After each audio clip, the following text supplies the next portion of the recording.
Greetings, members, one and all of the Salivation Nation. Buying gold for the first time in 12 years. Let's explore.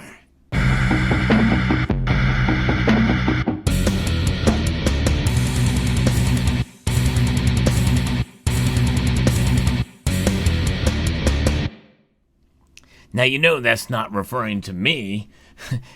I have been pretty adamant about keeping you up to date on my gold purchases for the year. But nonetheless, there are people who have bought gold in the past, and maybe they're thinking about buying it again, even though the prices are elevated from where they were from 12 years ago. Certainly, it is a good time, I think, to continue to buy, and I believe in utilizing a method called smart dollar cost averaging or intelligent dollar cost averaging. In other words, buying more gold when the prices are lower and less of it when the prices go up. But that may not be the entire reason why a whole nation has waited 12 years to buy gold. That's right, the Irish Central Bank is now starting to add gold to its reserves after a 12-year hiatus. And this is according to an article from Kitco News. And I think it's quite interesting and fascinating to see more and more central banks are starting to do the smart thing, and that is to buy gold. And this is due to inflation worries, and that could be the reason why. The Central Bank of Ireland purchased 2 tons of gold over the last few months, marking the first addition since 2009, as reported by Bloomberg. And so one would ask the question is, why would it buy gold now, especially considering the central bank's gold holdings stood unchanged for over a decade? And one possible reason could be inflation risk, according to media reports. Inflation is a real concern, and it is something that central banks around the world are taking into account. And one thing that does protect against inflation is the metal that you see on your screen before you now, gold. And this is why I believe it is wise for central banks to hold gold, and even more importantly, individuals to hold gold. At the end of November, Ireland's central bank governor Gabriel Makhlouf said he was worried about inflation. I am very, very conscientious that inflation today is impacting on households across the country. Makhlouf said, it's not so much a question of how long will this go on before I start to worry. It's more that if I see evidence that the blockages are not being fixed, in other words, the supply chain issues, or that different things aren't happening, then I will start to worry. But I'm worried today. Like the U.S., Europe is facing rising inflation. Euro area consumer prices rose to 4.9% on an annual basis in November, surpassing market expectations.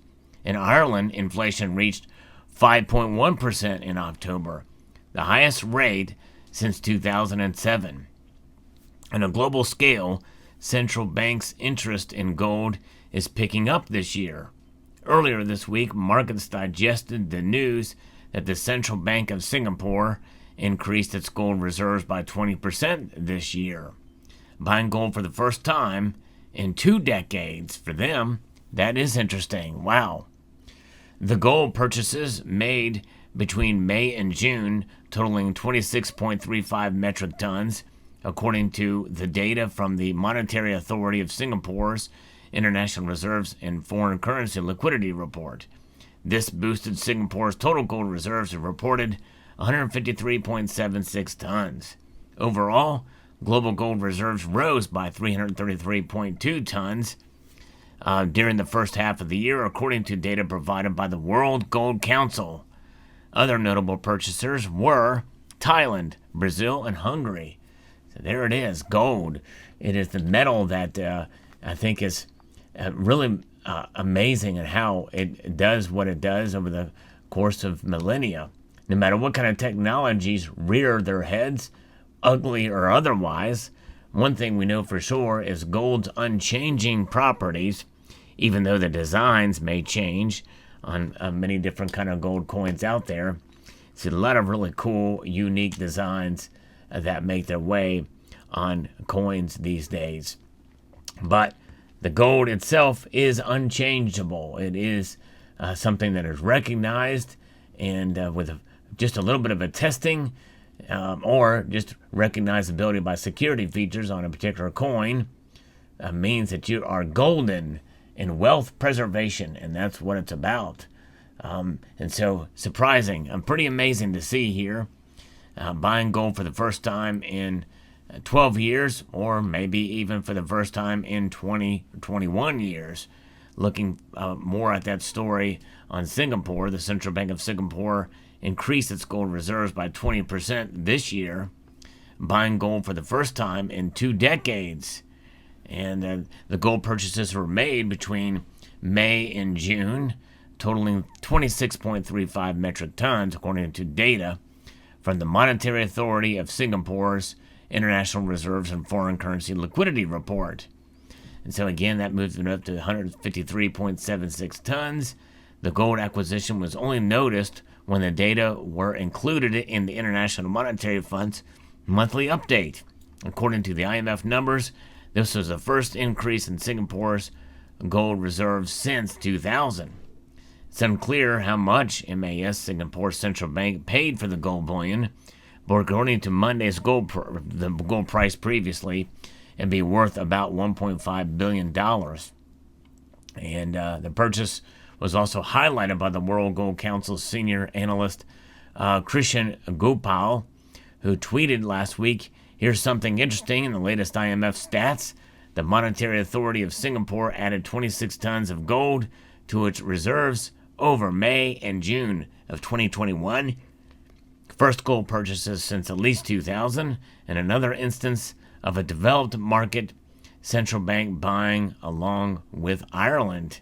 So that is interesting to see this happen. Singapore Central Bank chose not to advertise the significant increase to its gold holdings. Probably pretty smart to not advertise those holdings. Indeed. And but nonetheless, it is an addition that will protect them for sure with these purchases, that have been occurring.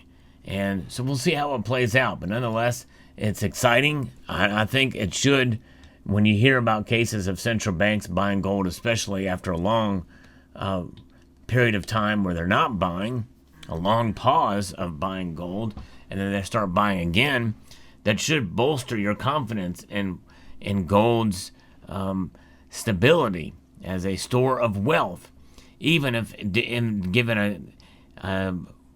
within a given amount of time where gold doesn't preserve your wealth.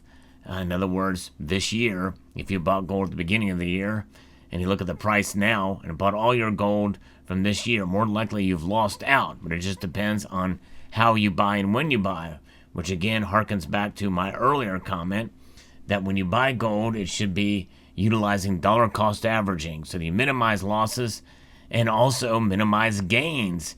Because what is it about? It is not about an investment. It is not about a strategy of making money off of gold. It's a matter of wealth preservation.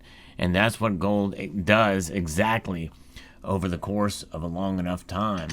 And how long is that time? Well, you take a look at a 20-year chart. Take a look at a 50-year chart.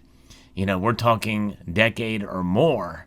In fact, really, one can make the argument that if you made all of your purchases of gold around April of 2011 to now, you're not really coming out much ahead.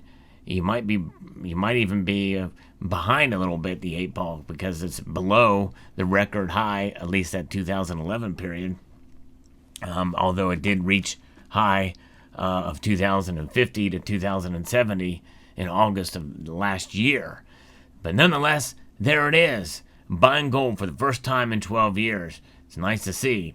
But if I was a central bank, I would be utilizing smart dollar cost averaging, and that's something that you and I can do to preserve our wealth, and continually to add gold to our portfolio, and silver too, but I believe gold especially is probably the most stable form of wealth preservation out there as an insurance policy against economic instability.